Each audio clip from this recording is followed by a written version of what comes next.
Capítulo 10. Um místico cristocêntrico. Quando agitamos violentamente uma bússola, a sensível agulha gira desorientada por alguns instantes. Palpita depois à procura do rumo e afinal fixa-se apontando o norte. Com a vida do Sadhu aconteceu algo semelhante. Agitado pelo desejo de ter paz, amargou anos de desorientação e sofrimento. Mas desde o dia em que viu a Cristo e se converteu, sua vida encontrou o rumo definitivo, que nunca mais abandonaria. Cristo passou a ser tudo para ele. Quando lia o Evangelho, seu rosto se transfigurava. Chegou a conhecer de cor a narrativa da vida do Mestre. O propósito único dos Evangelhos é dar-nos a conhecer Cristo. Cristo é meu Salvador, é minha vida, é tudo para mim no céu e na terra. Certa vez viajei por uma região arenosa e fiquei cansado e sedento. Subi a uma colina e procurei água. A visão de um lago distante trouxe-me alegria e revigorou minha esperança. Longo tempo caminhei em sua direção, mas nunca o atingi. Mais tarde percebi que havia sido miragem, apenas a ilusão de água, resultante da refração dos raios solares. Mas não existia ali água alguma. Assim também caminhei em minha vida, à procura da água viva. As coisas do mundo, riqueza, posição, honra e luxo, pareciam um lago, e bebendo essa água, pensei que a sede espiritual cessaria. Mas não encontrei uma gota que me saciasse. Morria de sede. Quando meus olhos se abriram, vi os rios de água viva que fluem do seu lado ferido. Bebi dessa água e senti-me satisfeito. A sede desapareceu. Desde então sempre tenho bebido da água da vida e nunca mais senti sede no deserto deste mundo. Meu coração está cheio de gratidão. Sua presença me dá uma paz que sobrepassa todo entendimento. Sejam quais forem as circunstâncias em que eu me encontre. Na perseguição encontrei paz, alegria, felicidade. Nada pôde tirar-me a alegria que encontrei no meu Senhor. Em casa Ele está comigo, na prisão me acompanha. Por Ele a prisão já foi transformada em céu e a cruz em fonte de bênção. Segui-lo e carregar sua cruz é tão doce e precioso que se no céu não houver uma cruz a suportar, pedir-lhe-ei que me mande como seu missionário, ao inferno se necessário, para que ao menos ali eu tenha a oportunidade de carregar sua cruz. Sua presença transformará o próprio inferno em céu. Como o mudo não pode expressar a doçura do mel, assim o pecador salvo não sabe expressar a doçura de sua presença do coração. Somente a linguagem celestial poderia dar expressão adequada a essa paz celestial. Mesmo que eu me encontre em perigo, em tentação, rodeado de pecado e tristeza, por Ele que me deu sua vida, sou salvo. Embora o mar seja salgado, os peixes vivem sempre em suas águas. Não ficam tão bem salgados, porque vivem. Assim é com os que dele recebem vida. Embora vivam no mundo, não são do mundo. Não somente aqui, mas também no céu, nós nos encontraremos a nós mesmos nele. Não ambiciono riqueza, posição ou honra, nem o próprio céu desejo, mas necessito dele, pois transformou meu coração em céu. Seu amor infinito expulsou o amor de outras coisas. Há cristãos que não conseguem compreender bem sua presença preciosa e vitalizadora, porque para eles Cristo vive no cérebro ou na Bíblia e não no coração. Somente quando lhe entrega o coração é que o homem o encontra. O coração é o trono do Rei dos Reis. A capital do céu é a alma onde esse rei reina. Percebe-se bem que para Sadhu o domínio de Cristo não era apenas questão de opinião ou de desejo, mas um modo de ser, uma segunda natureza, um temperamento. Foi esse domínio que o levou a orientar a vida para um rumo que nunca teria escolhido no sikhismo, vida ativa de apóstolo e pregador. Introverso, tímido e avesso a chamar a atenção, desde a infância criado no recesso do lar e no regaço da mãe, o Sadhu preferiria 1000 vezes a vida tranquila de eremita, encafuado numa gruta do Himalaia, em constante comunhão com Deus e livre de perturbação e do tumulto dos homens. Mas compreendia que somente aqui na terra, como ele próprio disse mais de uma vez, teria a oportunidade de sofrer por Cristo e de evangelizar seu semelhante. E por isso abandonou a vida para a qual a chamava sua formação psicológica, transformando-se em pregador itinerante. Tenho dito aos sadhus indianos, vocês são sadhus porque desejam torturar-se a si próprios. Eu o sou para servir. Não me torturo, embora já tenha sido torturado. Renunciei ao mundo. Quero estar no mundo, mas não quero ser do mundo. Não considerava o Salvador como simples personagem histórica, o Cristo dos Evangelhos, embalsamado nas páginas de um livro sagrado. Para ele, Cristo estava vivo ao seu lado, e o valor do Cristo dos Evangelhos era exatamente mostrar-lhe quem era seu Senhor atual, o que fizera por ele e por todos os homens, mas nunca absorver a adoração e o serviço que pertencem ao Cristo atual, vivo e eterno. Cristo não é apenas figura histórica, mas uma pessoa que vive e age em nossos dias. Não vive apenas na Bíblia, mas também em nosso coração. Um cristão indiano que viajou muito disse certa vez: "Vi o túmulo de Maomé, esplêndido, decorado com diamantes e outras pedras preciosas, e disseram-me: aqui se encontram os ossos de Maomé. Vi o túmulo de Napoleão e ali me disseram: aqui se encontram os restos de Napoleão. Mas quando vi o túmulo de Cristo, verifiquei que estava aberto. Não havia ossos ali. Cristo é o Cristo vivo. O túmulo tem estado assim, aberto, há cerca de 2000 anos. Também meu coração está aberto para o Senhor. Ele vive em mim. É o Cristo vivo, porque vive na vida dos cristãos. Os verdadeiros cristãos não são os que professam Cristo, mas os que possuem Cristo. A natureza cristocêntrica de seu misticismo evidencia-se bem naquela estranha experiência que o acompanhava, de certa época em diante, o êxtase. Não o buscava, mas quando só algo me busca, uma linguagem sem palavras, sinto-me como rodeado de atmosfera maravilhosa. Depois fala o meu coração e caio em êxtase. Não se articulam palavras, vejo como num quadro. Em um momento são resolvidos problemas, facilmente, agradavelmente, sem sobrecarga para o cérebro. Ele não sabia definir a experiência. Há pérolas no mar, mas para possuí-las cumpre mergulhar até o fundo. O êxtase é um mergulho até o fundo das coisas espirituais. A princípio raro, o êxtase foi se tornando frequente e nos últimos anos era quase diário. Divergia do transe hipnótico, visto que ele não o buscava, mas perdia totalmente a percepção do mundo. Certa vez um amigo o procurou. Ele estava sentado, com os olhos abertos, sorrindo. Chamou-o, mas não teve resposta. Chamou-o em voz mais alta. Afinal, retirou-se, sem ser ouvido. Em outra ocasião, conta o mesmo sadhu, caiu em êxtase e vespas o cobriram de ferroadas, a ponto de inchar-se o corpo, e ele nada sentiu. Não se tratava, portanto, de simples sono. Além disso, a inteligência funciona melhor que quando é em estado comum. Em outra ocasião, tendo de falar às 8 horas da manhã, levantou-se às 5 para orar. Caiu em transe e somente às 9 voltou ao mundo, lamentando imensamente a perda do auditório que, pesaroso e perplexo, se retirara. Não costumava referir-se ao êxtase em público, visto que a maioria das pessoas, ignorando fenômenos místicos, seria tentada a considerá-lo impostor ou imbecil. Sempre voltava à consciência do mundo com maiores reservas físicas e espirituais. Nos dias de desalento, quando não conseguira fazer-se ouvir pelo povo, o êxtase o retemperava.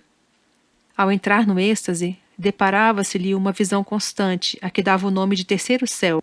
Seres celestiais lhe falavam, esclarecendo pontos que não compreendessem bem. Uma paisagem de maravilha o rodeava, montanhas e árvores quase dotadas de expressão, diversas do universo passivo que nos rodeia. Vendo-as, sentia-se irresistivelmente impelido a louvar o Criador. No centro da visão, constantemente, a pessoa de Cristo. Não o via aqui como na madrugada em que se converteu. Afirmava que agora era visão, mas na primeira vez contemplara a pessoa do Senhor diretamente. Ouçamos sua narrativa. Houve tempo em que a doutrina da Trindade me deixava confuso. Pensava em 3 pessoas sentadas em 3 tronos, mas tudo se esclareceu em uma visão. Ali vi Cristo com seu glorioso corpo espiritual sentado no trono. Onde quer que eu fosse, sempre o via. Cristo estava sempre no centro, figura que palavras não descrevem. Rosto brilhante como o sol, mas não ofuscante, e tão amigo que com facilidade eu o contemplava. Sorria sempre com um sorriso de afeto glorioso. Quando o vi pela primeira vez, tive a impressão de que entre nós existia uma união antiga. Era como se ele dissesse sem palavras: fui eu quem te criou. Senti com maior intensidade o que me sobreveio quando contemplei meu pai após vários anos de separação. O velho afeto voltou. Senti que fora dele anteriormente. Quando pela primeira vez entrei no céu, olhei em torno e perguntei: mas onde está Deus? E alguém me respondeu: como na terra, aqui também Deus não é visto, porque é infinito. Mas aqui está Cristo, e Cristo é Deus, é a imagem do Deus invisível, e somente nele podemos ver Deus, tanto no céu como na terra. De haver centralizado sua vida em Cristo, vem que o sadhu sempre procurou imitá-lo o mais literalmente possível. Não tinha onde reclinar a cabeça, exatamente como o filho do homem. Não levava bolsa nem alforge, ensinava por parábolas. Acalentava no coração ardente desejo de visitar a Palestina e percorrer passo a passo os mesmos lugares que o mestre palmilhara. Quando falava em Cristo, seu rosto resplandecia. Os olhos se iluminavam e toda a sua pessoa ganhava vida nova. Tão literalmente o imitava que chegou a acalentar a esperança de morrer aos 33 anos de idade como senhor. Esse desejo de imitar o mestre explica a história que se segue. Em começos de 1913, dois homens caminhavam à margem da floresta que se estende entre Hardwar e Dehradun. Um deles, claramente um ocidental, falava energicamente, ouvido pelo outro, um hindu alto, de rosto simpático, orlado por negra barba, com cortesia sorridente. A veste cor de açafrão desse hindu denunciava imediatamente o homem consagrado exclusivamente à religião. Em certa altura, os dois homens se detiveram e o oriental falou: "Eu lhe fico muito agradecido, doutor, mas é um velho desejo que agora cumpro. Pois se nada o demove, peço-lhe ao menos que me dê o endereço de seus parentes. Poderei assim avisá-lo se houver necessidade." Um sorriso entreabriu os lábios do santo homem, em cujo vestido dançavam as manchas de sol e sombra das árvores que margeavam a estrada. Mencionou 6 nomes, entre os quais se encontravam o do metropolitano e o do Canon Sandis, conhecidos em toda a Índia e universalmente respeitados, e com isso se despediram. O médico, que era católico romano, continuou a jornada para o mosteiro, e o sadhu Sundar Singh mergulhou sozinho na floresta para se encontrar com seu Deus. Deteve-se em uma clareira, abriu o Novo Testamento e esqueceu-se do mundo. Ao findar o dia, atirou fora uma das 40 pedrinhas que trouxera consigo para marcar o período do jejum, 40 dias, como o de Cristo. No dia seguinte, ao orar, senti que o estômago queimava, como se ele houvesse engolido ferro em brasa. A dor continuou por algumas horas, mas depois desapareceu. Um sentimento intenso de alegria e paz o dominava. Caiu em êxtase e numa visão contemplou o Salvador, cujas mãos e pés feridos contrastavam com a radiância da fisionomia. Os dias corriam, enfraquecia a olhos vistos, o seixo que diariamente atirava fora já pesava como um bloco de granito, e à medida que o organismo cedia, mais penetrante se tornava a mente e a melhor compreensão tinha das grandes realidades espirituais. Um dia, tentando erguer o braço para separar a pedra que indicaria a data, não o conseguiu. Penosamente deitou-se. Sonhos estranhos, longínquos, ressoavam em seus ouvidos. Ergueu com esforço a cabeça e viu perto um leão, ou seria um leopardo, com a dentuça arreganhada. Continuou a orar, perdendo a noção do tempo. Afinal, nunca soube dizer quantos dias depois, 2 homens se aproximaram cautelosamente. Pareciam lenhadores. É um sadhu, e está quase morto. Com os olhos abertos tentou falar, mas não conseguiu articular som algum. Os 2 homens se afastaram e começaram a gesticular, voltando-se para ele às vezes. Um deles havia apanhado o Novo Testamento caído ao seu lado, e ambos viravam desconfiadamente as páginas. Afinal, aproximaram-se novamente, enrolaram-no num manto e o carregaram para Rishikesh, em cujas praias os peregrinos costumavam ajuntar-se como nuvens de gafanhotos para o banho purificador no Ganges. De Rishikesh, onde os cristãos o receberam, identificado pelo Novo Testamento, foi enviado a Dehradun e dali a Anfield, onde costumavam hospedar-se. Não estivesse o seu nome escrito no Novo Testamento, e nunca os crentes de Anfield reconheceriam aquele corpo descarnado, barba revolta, olhos febris, o sadhu cheio de vitalidade e força que percorria a pé e descalço todo o norte da Índia e que se embrenhava anualmente no tumular país de Bedano. Aquela ruína física impressionante fazia pensar na resistência de aço do mestre, a quem Sundar Singh tentara imitar. Enquanto em Anfield amigos solícitos faziam tudo para chamá-lo novamente à vida, o nome de Sundar Singh corria jornais, num quiprocó até certo ponto humorístico. O médico, seu companheiro de viagem, ao chegar ao mosteiro, escreveu a um amigo de Dehradun contando que caminhara em companhia do sadhu Sundar Singh até certo ponto da estrada. O sadhu pretendia jejuar 40 dias na floresta, loucura evidente. Dificilmente sairia dali com vida. Talvez, naquele mesmo momento, já tivesse sido devorado pelas feras. Esse amigo, informado de que um sadhu fora achado semi-morto na clareira, mencionou o fato ao responder. Ora, é humano desejar ver provadas nossas afirmativas. Pareceu ao médico que já estavam praticamente cumpridos os fúnebres prognósticos que fizera na estrada, quando tentava dissuadir o sadhu e apressou-se a telegrafar aos amigos do mesmo. Sundar Singh dormiu em Jesus. Recebendo este telegrama, o Canon Sandis imediatamente escreveu à agência telegráfica de onde viera, indagando sobre quem era o remetente. Que havia sido um cavalheiro de capa preta foi a resposta. E então começou o desastre. Os jornais contaram, em necrológios lutuosos, a vida do sadhu. Uma ideia surgiu e logo se espalhou como fogo em rastilho de pólvora, erguer em Simla uma coluna, monumento ao apóstolo da Índia.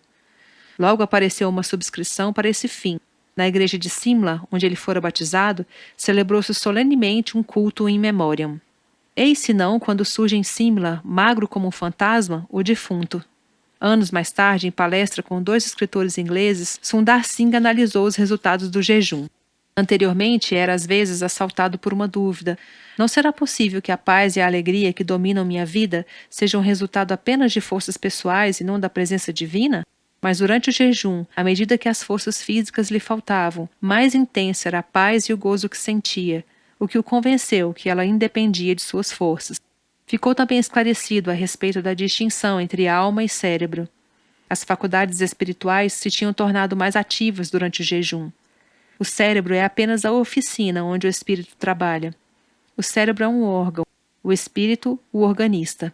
2 ou 3 notas podem emudecer, e isto, contudo, não prova a ausência do organista. Outro resultado notável foi sobre seu próprio caráter. Antes de empreender o jejum de 40 dias, eu era frequentemente assaltado por tentações. Quando escreveram o livro, devem falar também em minhas fraquezas, especialmente quando estava cansado. Costumava aborrecer-se quando me procuravam para conversar e fazer perguntas.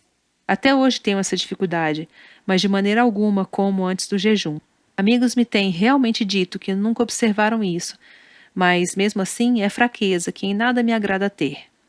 Tem-me trazido muito aborrecimento e dúvida, mas me foi talvez dada para me fazer humilde, como o espinho na carne mencionado por São Paulo, que às vezes penso ser a mesma coisa. Ou talvez seja resultado de ainda viver no corpo, mas gostaria que não fosse assim. Outras tentações me assaltavam antes do jejum. Quando padecia fome e sede, às vezes eu me queixava e perguntava por que o Senhor não me socorria. Ele me dissera que não levasse dinheiro comigo. Se tivesse o dinheiro, facilmente compraria o de que necessitava. Mas depois do jejum, quando atacado pela privação, digo: é vontade de meu Pai Celestial, talvez eu tenha feito alguma coisa para o merecer. Também, antes do jejum, às vezes eu me sentia tentado a abandonar a vida de sadhu, com suas dificuldades, e voltar para o luxo da casa de meu pai, casar-me e viver no conforto. Não poderia então ser bom crente e viver em comunhão com Deus lá também? Mas nessa ocasião compreendi que, embora para outros não fosse pecado viver assim no conforto e ter dinheiro, um lar, minha vocação era diferente, e o dom do êxtase que me foi concedido é melhor que qualquer lar. Nele encontro alegrias maravilhosas que transcendem as demais. Meu verdadeiro casamento foi com Cristo. Não digo que para os outros o casamento seja mau, mas se já estou ligado a Cristo, como poderei casar-me com o outro? Quando lhe perguntaram se antes haviam jejuado, diz que fora forçado a fazê-lo algumas vezes no Himalaia. E essa espécie de jejum beneficiou sua vida espiritual? Perguntou Streeter. Tudo tem beneficiado minha vida espiritual. Fome e sede, tanto quanto coisas demais. Note-se que ele sempre considerou esse jejum um caso individual. Não julgava aconselhável que todos os cristãos fizessem o mesmo. Fora uma crise em sua vida espiritual, uma crise da qual saiu vitorioso, amadurecido e melhor preparado para os anos duríssimos que o aguardavam no Tibete.